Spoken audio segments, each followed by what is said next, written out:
নমস্কার। আজকে ধনুরাশিকে নিয়ে বলবো। ধনুরাশির ক্ষেত্রে সূর্যদেবের রাশি পরিবর্তন। সূর্য হচ্ছে ধনুরাশির ক্ষেত্রে কারক গ্রহ, ভাগ্যের ঘরের অধিপতি।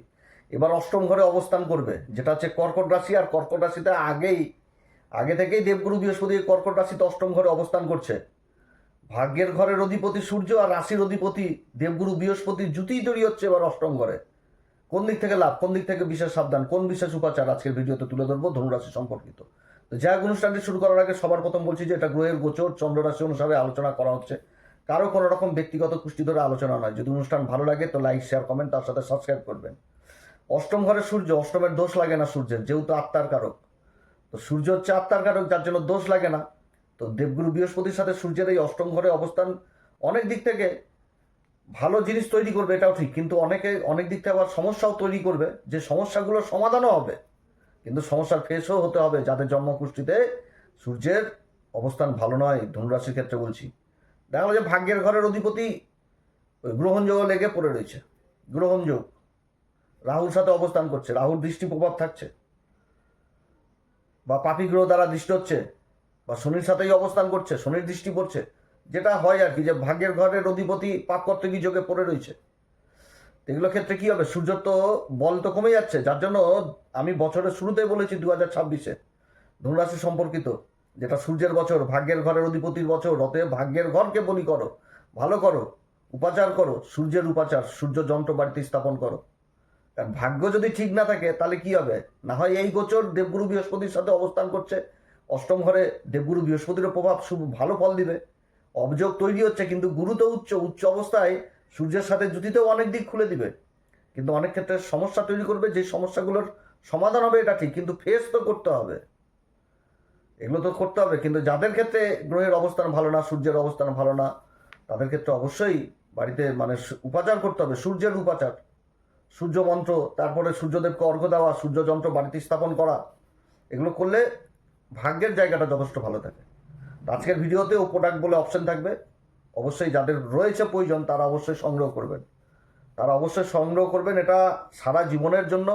এবং ভাগ্যের সঙ্গ পাওয়া, ভাগ্য জিনিসটা কি, যেটা আশা করেছিলাম যে আমি এই জিনিসটাই পাবো, এর থেকে বেশি পাওয়ার আমার মানে অসম্ভব, অপ্রত্যাশিত, তো সেই জিনিসটাই যে আমি এর থেকে বেশি পেয়ে গেলাম, তো সেটাই কিন্তু অপ্রত্যাশিত হয়ে গেল, যেটা প্রত্যাশা করিনি। তো সেখানটাতে ভাগ্য জিনিসটা জুড়ে যাচ্ছে।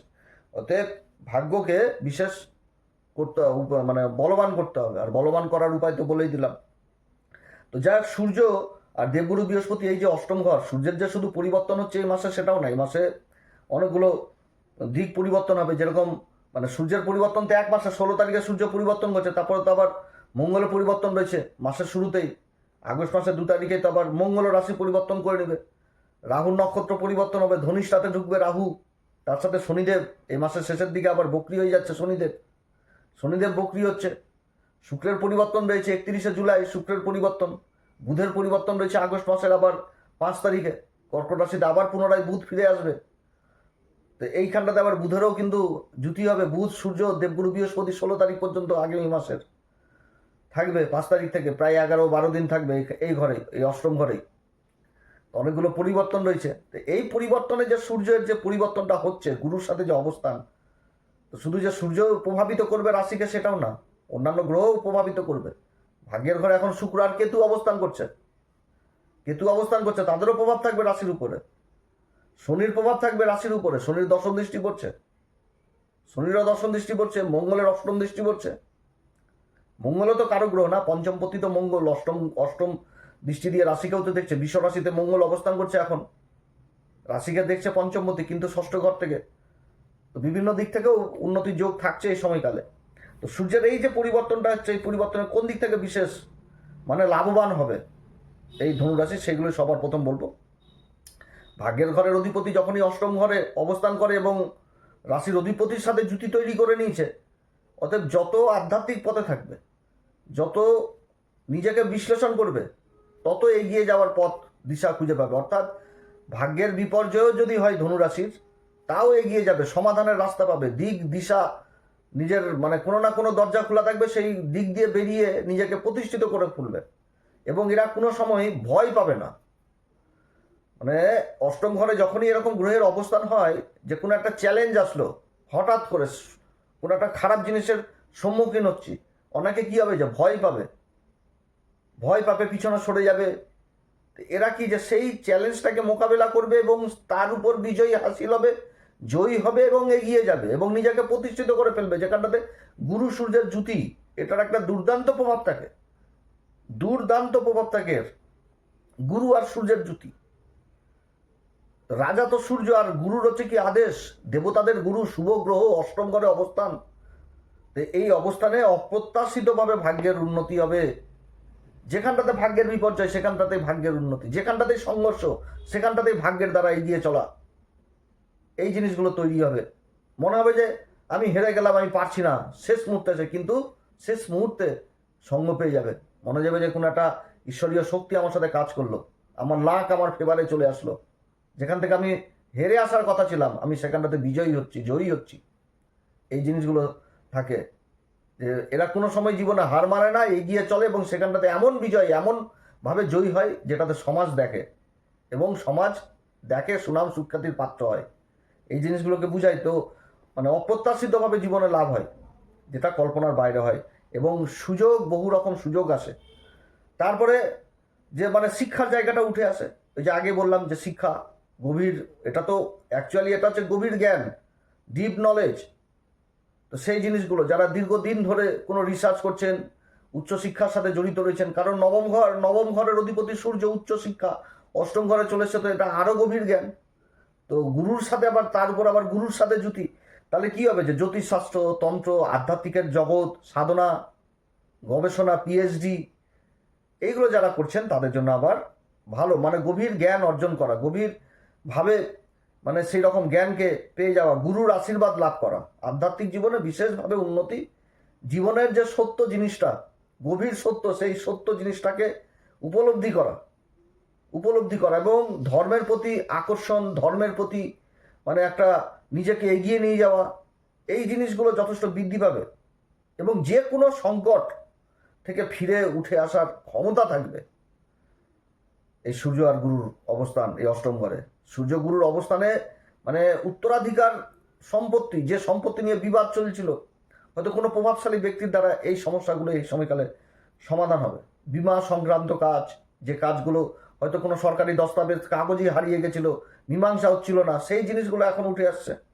দেবগুরু বৃহস্পতি অষ্টম ঘরে থাকা মানে শুভ অবস্থান রয়েছে গুরু এখন, তার সাথে ভাগ্যের ঘরের অধিপতি যোগ হচ্ছে, আর্থিক দিককে বিশেষভাবে মজবুত করবে। কারণ এই যে জ্যোতিটা তৈরি হচ্ছে, এই জ্যোতির উপর কোনো গ্রহের প্রভাব নাই, কোনো গ্রহের দৃষ্টি নাই, এই সময়কালে কোনো গ্রহের দৃষ্টি নাই, এটা খুব পরিষ্কার এবং শুভ অবস্থায় রয়েছে অষ্টম ঘরে এই জ্যোতি, মানে খুবই ভালো, রহস্যময় জগতের ক্ষেত্রে যথেষ্ট ভালো এই অষ্টম ঘর। আয়ু বৃদ্ধির কাজ করবে, এই অষ্টম ঘরে এরকম জ্যোতি থাকা মানে আয়ুর দিক থেকে যথেষ্ট ভালো অবস্থান, খুবই শক্তিশালী অবস্থান। এই সময়কালে সূর্য প্রশাসনিক দিকটাকে বিশেষভাবে বুঝায় এবং অষ্টম ঘরে গুরুর সাথে অবস্থান করছে, মানে প্রশাসনিক বা প্রভাবশালী কোনো ব্যক্তির সাহায্য পেয়ে কোনো হয়তো ভালো কাজ জীবনে সংগঠিত হয়ে যাওয়া, এগুলো জিনিসটাকে বোঝাচ্ছে। এবং এই দেবগুরু বৃহস্পতির যে অবস্থান সূর্যের সাথে যে হচ্ছে, এই অবস্থানে নবম দৃষ্টি পড়ছে কিন্তু আবার সেই শনির উপর কিন্তু দৃষ্টি পড়ছে, শনি চতুর্থ ঘরে অবস্থান করছে, অর্থাৎ জ্যোতির প্রভাব কিন্তু থাকবে চতুর্থ ঘরের উপর। এবং শনি সাথে নবম পঞ্চম যোগ, শনি আবার কর্মের ঘরে দৃষ্টি যেরকম দিচ্ছে, সেরকম দেবগুরু বৃহস্পতির এই নিজে ধনু রাশিকেও দেখছে শনি, অর্থাৎ কর্মক্ষেত্রে কিন্তু বিশেষ সফলতা। কোন দিকে? যেগুলো বিশেষভাবে দীর্ঘদিন ধরে কোনো অসফলতার মধ্যে হচ্ছিল না এমন কোনো কাজ, সেই কাজগুলো হবে। সরকারি কোনো দস্তাবেজ বা কাগজপত্র হাতে পেয়ে যাওয়া, সেইগুলো জিনিসকে বোঝাচ্ছে। আকস্মিকভাবে কর্মক্ষেত্রের যে পরিবর্তন, সেই পরিবর্তনে যথেষ্ট লাভ জিনিস উঠে আসছে, যে কিছু একটা পরিবর্তন হতে আছে। যারা পার্ট টাইম হিসাবে কাজ করছেন তাদের পার্মানেন্ট হয়ে যাওয়া, বা তাদের বেতন বৃদ্ধি হয়ে যাওয়া, বা দীর্ঘদিন ধরে যারা নিজের কর্মে যুক্ত রয়েছেন সেখানটাতে কোনো ভালো অফিসারের চোখের সামনে চলে আসা, এইগুলো জিনিস বোঝাচ্ছে। তবে এই জ্যোতির যে প্রভাব শুধু ভালো দিকগুলোই উঠে আসছে সেটাও না, অন্যান্য কিছু দিক যেমন সাবধান, নিজের শরীর স্বাস্থ্যের দিকে যথেষ্ট খেয়াল রাখতে হবে। খাবারের দিক থেকে অসুবিধা তৈরি করতে পারে, হৃদয়জনিত অসুবিধা তৈরি করে দিতে পারে, সমস্যার ফেস হতে হবে, কিন্তু আবার সেই সমস্যার সমাধানও হবে, ট্রিটমেন্টও পাবে। সূর্য এবং গুরুর জ্যোতি অষ্টম ঘরে উঠেছে, অর্থাৎ পিতার সাথে কোনো রকমভাবে এ সময়কালে বাজে ব্যবহার করা যাবে না। তাতে কিন্তু ভাগ্যের জায়গাটা আরও দুর্বল হবে, ভাগ্যের জায়গাটা আরও দুর্বল হবে। পিতার ব্লেজিং নিয়ে যে কোনো কাজ শুরু করো। এবং দেবগুরু বৃহস্পতি আর সূর্যের এই যে অবস্থান অষ্টম ঘরে, বিশ্লেষণ, যে কোনো কাজ, এই যে কর্মের কথা বললাম, যে কোনো কর্মক্ষেত্রে আগে ঠিক করে বুঝে নাও জিনিসটা, তারপরে কিন্তু কাজ হাতে নাও। এবং কাজ বুঝে নেওয়ার আগে কাগজপত্র এগুলোও কিন্তু বুঝে নিতে হবে। কাগজপত্র দেখে সই সাবুত বা যেখানটাতে প্রয়োজন রয়েছে কোনো অভিজ্ঞ লোকের পরামর্শ নেওয়া, সেটাও কিন্তু এই সময়কালে বুঝাচ্ছে, তাতে কিন্তু অসুবিধায় পড়তে হবে। এবং তার সাথে গোপন কোনো জিনিস যেটা গোপনেই রাখা উচিত সেটা পাবলিশ করা উচিত না। যে কাউকে বিশ্বাস করে কথাগুলো বললাম, রাখতে পারলো না, ভিতরে বলে দিল, তো এই জায়গাটা কিন্তু দেখে শুনে, গভীর বিশ্বাস, অন্ধবিশ্বাস এই সময়কালে কিন্তু করা যাবে না। এটা কিন্তু বিশেষভাবে মনে রাখতে হবে। এবং প্রশাসনিক দিক থেকে যারা গোপন কাজের সাথে যুক্ত রয়েছেন, সেই কাজে সফলতা, বিশাল বড় সফলতা পাওয়ার প্রবল সম্ভাবনা এই সময়কালে থাকছে সূর্য আর দেবগুরু বৃহস্পতির এই অষ্টম ঘরে অবস্থানের ফলে।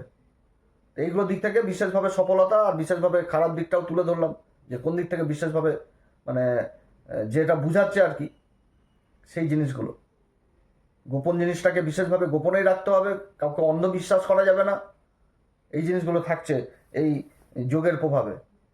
এবং এটা বিশেষভাবে লক্ষণীয় হবে যাদের জন্মকুষ্ঠীদের সূর্যের অবস্থান খারাপ রয়েছে, গ্রহণ যোগে রয়েছে সূর্যের অবস্থান খারাপ থাকলে এর কিন্তু অষ্টম ঘরে এই সমস্ত প্রভাব পড়বে। হওয়া কাজ আটকে যাবে, আরও সংঘর্ষের মধ্যে চলে আসবে, পরিবর্তন হবে। যাই হোক, অনেক কথা আলোচনা করলাম। এই সময়কালে অবশ্যই হনুমান চল্লিশা, বজরংবাণ, শ্রীরাম সীতার প্রণাম মন্ত্র সহকারে পাঠ করুন, সূর্যদেবকে অর্ঘ্য দিন, তার সাথে পিতার ব্লেজিং নিয়ে যে কোনো কাজ করুন, পিতার ব্লেজিং চাই। এ সময়কালে গুরু নিন্দা, ধর্মীয় কোনো অনুষ্ঠান হচ্ছে তার নিন্দা, সৎসঙ্গ হচ্ছে তার বিপক্ষে দাঁড়ানো, এগুলো কিন্তু করা একদমই উচিত নাই। আপনারা সবাই ভালো থাকেন। অনুষ্ঠান যদি ভালো লাগে তাহলে লাইক, শেয়ার, কমেন্ট অবশ্যই করবেন। এরপরে আবার একটি নতুন পর্ব নিয়ে আসবো। নমস্কার, ধন্যবাদ।